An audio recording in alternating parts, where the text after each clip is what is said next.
Hello classes, it's Mrs. Rouse of course, and today for this video we're going to be working from this worksheet, the Element and Principles of Design. It's in your packet, but on the bulletin board I put attached it so that you can also print it out.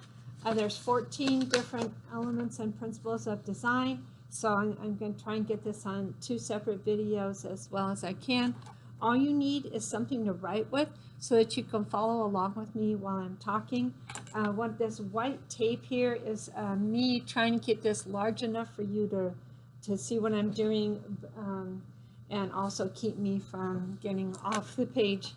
Anyway, let me get started. So these are 14 major principles when it has to do with art. This is how you talk about art, think about art, and so on. And you're already using some of these. So let's get started. The first one is the concept of line.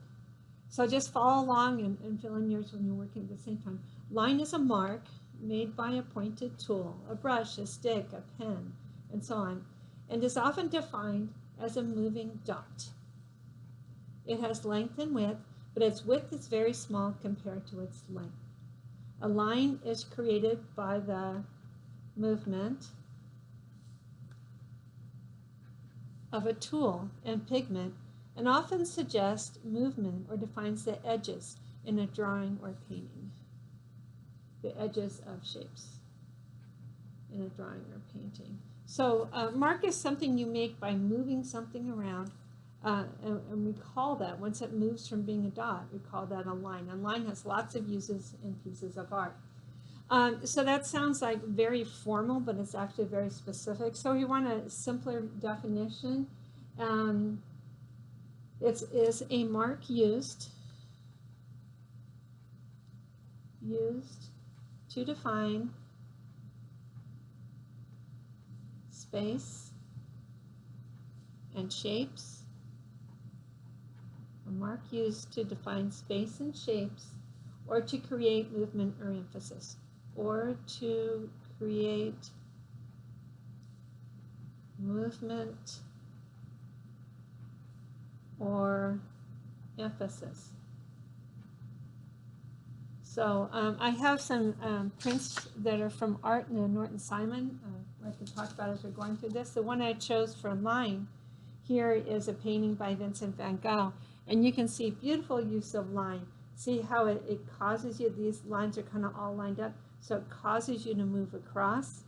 It's emphasized here by all the squiggliness kind of coming towards the center of this central tree, so they've used lines to move you in here. It defines the edges of the tree and the edges of the hills. So he's used line for quite a lot to make this drawing. You're actually always using line, but sometimes you fade line out so it's not as visible. But here's a very nice use of the very variety of ways you can use line.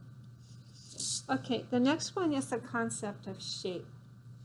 Shape is an area that is contained within an implied line, or is seen and identified because of color or value changes. Shapes have 2 dimensions.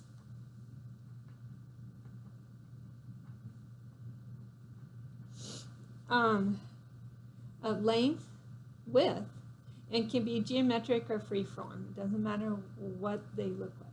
Design in painting is basically the planned arrangement of shapes in a works of art. So when we made our construction paper squares, we were arranging shapes to make a piece of art, and you're actually doing that with objects when you're typically designing things. Abbreviated explanation is contained areas of your design. Contained areas of your design. So showing off a nice example of the use of shape. This is a painting from Diego Rivera, and you'll notice that first of all he really does confine everything to a shape. You don't always have to, but when you do, it's called a shape. So everything is confined and stays with, even the negative shapes, these dark areas, they almost look like a little claws or something, they have their own confined limit to them. This is confined in a shape here where he's saying her feet are confined within shapes over here. So lots of limiting things to shapes, and it's how you arrange these shapes. See how these are coming in and drawing you towards the girl, and then a little bit moving out here at her waist, so we're kind of going like this and coming back down. How you arrange these shapes is how you create your composition. So composition is the arrangement of these shapes. Very nice. The next one we have is form. Form describes volume and mass. How much 3D space it's occupying, or the three-dimensional aspects of objects that take up space. Shape is two-dimensional, form is three-dimensional. Forms can and should be viewed from many angles.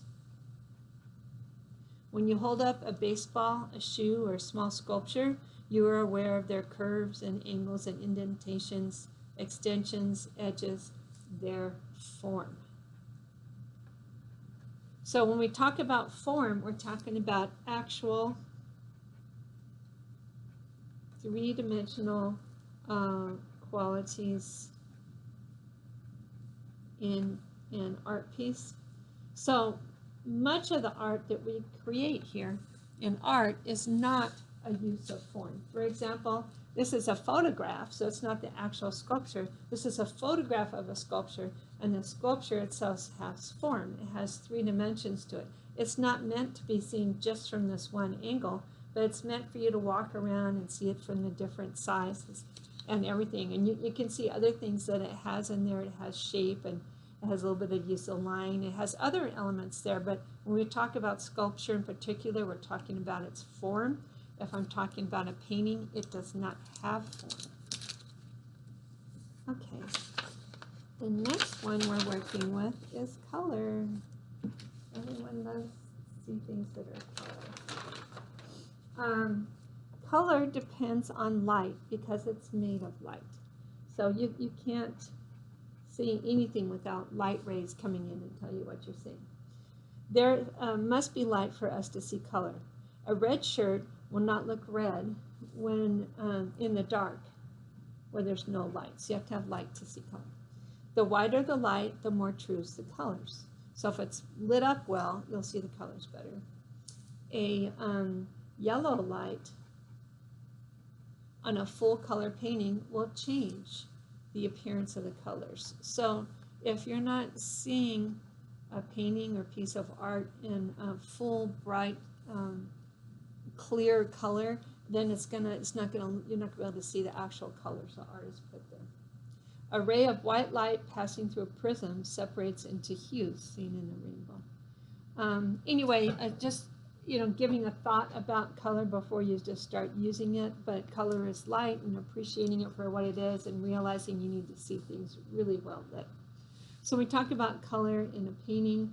We probably wouldn't say these things. We might say something like we're referring to the use of color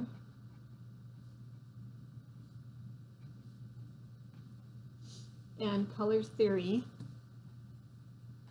And color theory is the relationships of colors and what that can get you to do visually. To color and color theory in an art piece. So when we talk about color, we're referring to the color. We don't have to talk science every time. So this piece here of David and Goliath has really interesting use of color. Notice they've separated warm colors for the two figures in the foreground, and then the background becomes very, very cool. And notice it's 50-50, which is very interesting. Notice when he wants you to look somewhere, he's used this bright red color, so surrounding David's face, and a little bit here on Goliath's head, show off that, hey, I've killed this guy, or I'm about to cut off his head. So the use of color is making this very, very dramatic. There's really only 3 strong colors here. It's actually almost the primaries, because you have this yellowish brown, you have the blue back here, and the strong use of red. So anyway, that's how color works. Planning it, being careful. Like he didn't make him have colorful clothes or them because that would take away from what he's really doing. So everything's planned here. He had a lot of control with his colors. Next one, we have value. Value refers to dark and light. Value contrasts help us to see and understand a two-dimensional work of art. When we see 3D, we can understand the 3D qualities, but value helps us think we're seeing 3D even when we're not. This type can be read because of the contrast of dark letters on the light paper. So that explanation maybe doesn't tell us what we really need to know. Value, when we're talking about value, we're talking about the relative lightness or darkness, relative lightness or darkness in areas of an art piece. An art piece. Hi, I'm on a video here. I'm getting a visitor. Hang on a sec. I'm making a video. Are you looking around? Okay. And there's potentially two more. So when we're talking about value, how light or dark is something, and did the artist control these lights and darks to help make his composition stronger? So for an example, this is a very famous painting by Manet in the Norton Simon, and you can see what he's done with the changes in values, which are kind of subtle. This is a man who collects rags for a living, and then they get made into other things. So he's a very poor man. He's not actually begging, but it's somebody who is very, very poor and hardly can make any money. So he's made him very kind of dreary looking, but where he does want you to look is lighter. See that's lighter up here? So we're looking up here at the face and kind of points up at his face here. Where he doesn't want you to look, he makes darker and darker. He does want you to look here at the pile of trash, so he's drawing your attention down here. So he's controlling his darks and lights, even though it's subtle, to get you to look where he wants you to look. That's why, for instance, he doesn't have a darker colored shirt on, he has a light colored shirt. Okay, the next one we have is texture. Texture refers to the surface quality, both simulated and actual of an artwork. So what is the surface? What is this like? Textures used in painting serve to show texture. For instance, the dry brush technique produces a rough, simulated quality. So there's not really much texture in a painting, but it's making you think there's a lot of texture there. And heavy application of pigment with a brush or other implement produces a rough, actual quality. Color and value contrast also help you feel the textures with your eyes. So when we're talking about textures, what is the surface like? Your hair has a different texture than your face, right? What's going on in this painting? What are the surfaces like? And we have to kind of demonstrate that. So for an easier explanation, actual or inferred surface qualities in art. So if we look at this painting here by Courbet in the Norton Simon, it's actually one of my favorite paintings. It's just beautiful. It has quite a lot of texture. And when you see the painting in person, it's a very large painting. But he's used a lot of kind of loose brush strokes to make you feel the foam in the water or the piles of leaves or the roughness of the rocks and stuff. So it's not really there. The painting's flat, of course, but he has inferred texture to help us see this natural area and help us understand what we're seeing, that there's rough bark, that there's, you know, the different things that are there that have quite a lot of texture. Space is the depth in a painting. Actual space is three-dimensional volume. How much 3D does it take up? that can be empty or filled with objects. You just look at the ocean, just the ocean, the sky, a line. It still has a lot of volume. That just happens to be more empty. It has width and height and depth. Space that appears three-dimensional in a two-dimensional painting is an illusion.